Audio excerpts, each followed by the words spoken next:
আজকের রেসিপিটা একটা চটপটা আলুর রেসিপি। খুব চটপটে তাড়াতাড়ি হয়ে যায় রেসিপিটা। এটার জন্য লাগবে হচ্ছে আলুটাকে গোল গোল করে কেটে নিয়েছি, তবে আলুর সাইজটা পাতলা কাটলে হবে না, একটু মোটা রাখতে হবে। পেঁয়াজটাকে কুচি করে নিয়েছি আর সঙ্গে নিয়েছি আদা আর রসুনটাকে একটু থেতো করে নিয়েছি। এবারে তেলের ওপরে দিয়ে দেব ফোড়নের মধ্যে জিরে আর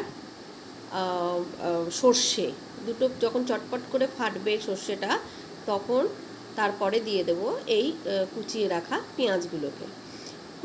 পেঁয়াজগুলো দিয়ে এবার একটু ভালো মতো নাড়াচাড়া করে নিতে হবে। পেঁয়াজগুলো যখন লাল লাল হয়ে আসবে তখন এর মধ্যে দিয়ে দিতে হবে কিছু আদা রসুন যেটাকে থেতো করে রেখেছিলাম সেটাকে দিয়ে দিলাম।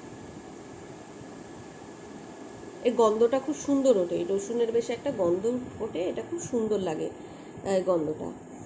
এবারে আবার একটু ভালো মতো নাড়াচাড়া করে নেব। তারপরে দিয়ে দেব এর মধ্যে কেটে রাখা আলুগুলোকে দিয়ে আবারও ভালো মতো নাড়াচাড়া করে নিতে হবে। দেখুন আলুর সাইজটা কিন্তু আমি একটু হালকা মোটা রেখেছি। একদম পাতলা হলে কি হবে, ওটাকে নাড়াতেই আলুগুলো ভেঙে যাবে। তাই জন্য একটু মিডিয়াম ইয়েতে রেখে আমি এবারে আলুগুলোকে দিয়ে দিয়েছি। আলুগুলো দেওয়ার পরে এবারে মশলাগুলো দিয়ে দিতে হবে, যেমন পরিমাণ মতো নুনটা দিয়ে আবার একটুখানি ভালো মতন একটু ভাজা ভাজা করে নিতে হবে।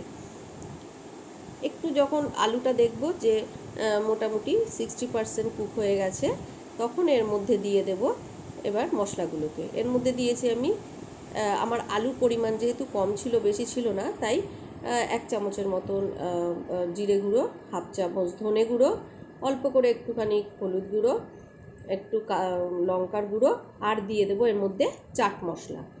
আলুর পরিমাণটা অল্প ছিল বলে আমি একটা 1/2 পাতিলেবুর রস এর মধ্যে দিয়ে দিলাম। যদি বেশি আলু হয় তাহলে একটা গোটা পাতিলেবু দিয়ে দিতে হবে। আর 4টে কাঁচা লঙ্কাকে আমি চিড়ে রেখেছিলাম, সেই কাঁচা লঙ্কাগুলোকে দিয়ে দেব। এবারে দিয়ে এটাকে ভালো মতো নাড়াচাড়া করে নিতে হবে। তবে এটাকে কিন্তু আঁচটা একদম সিম করে এটাকে ভাজতে হবে, আর ঢাকনা দিয়ে অল্প করে এটাকে ভাজতে হবে, নাহলে পুড়ে যাবে আর আলুগুলো ভেঙে যাবে। তাই জন্য আস্তে করে ঢাকনা দিয়েই এটাকে ভেজে তুলে নিতে হবে। দেখুন কি সুন্দরভাবে তাড়াতাড়ি হয়ে যায়, এমন কিছু বেশি সময় লাগে না। হয়ে গেল আমার আলুর রেসিপি। আমার ভিডিওটা ভালো লেগে থাকলে একটা লাইক, কমেন্ট, সাবস্ক্রাইব করতে ভুলবেন না। আপনারা সুস্থ থাকবেন, সাবধানে থাকবেন। দেখা হবে পরের